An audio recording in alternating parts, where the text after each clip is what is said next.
bò tét. Cái gì ấy gì chứ? Về chơi kẹo, về chơi bông. Cũng mua. Giờ ai đi nào? Ai mèo lên nào? Ai nào? Cho xây lên coi vô. Giờ ai lên nào? Hai xây lên coi vô. Lo bật cao bộ nó.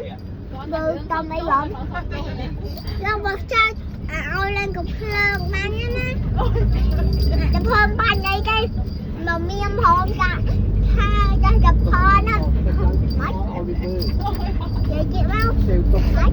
Anh ta nhầm miệng. Tao tôi cho. Chùm ơn nha mà. Nhầm phục. Đây chùm bố em lấy hai nha. Là rồi. Ở không tao nhầm hổ cho. Mất. Đã. Chị đâu ơi. Lấy phổ cho bạn. Lấy phổ cho bạn đi. Bây giờ một bạn tương giảng nhau. Hà Linh. Không xong tôi nó ma chồng. Đây là xong tôi chửi. Đây bông thôi đấy. Cùng nấu. Không tốt nấu. Làm đèn cho mấy nhà ai mua. Ai mua.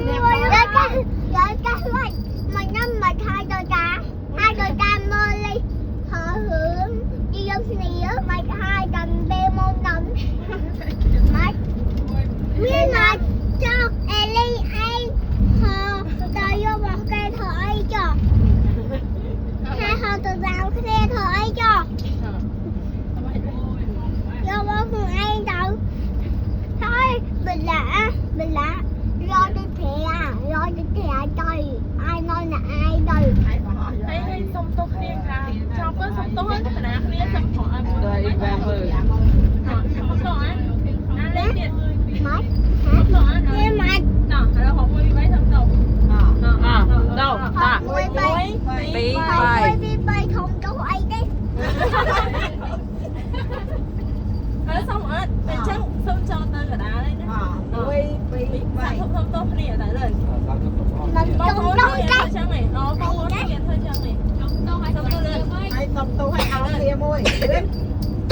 Trong thời gian Không ai hở ai. Xanh. vậy sao? Đây thay mày nhẫn. Hai dân giờ đi bật cái thổi vô bật thường ai tự. Lại qua đây. Như mới. Lại qua đây. Có. Có ai. Gì hai nhỉ? Mày chọn. Xong tôi lên. Họ thôi mày. Xong mẹ đi. Phụ cô tao cho. Xong tôi lên. Mẹ đi học không mẹ. Xong tôi lên. Xong tôi lên. Ôi, thả xong chị xong tôi. Cái tha bỏ. Ôi bà này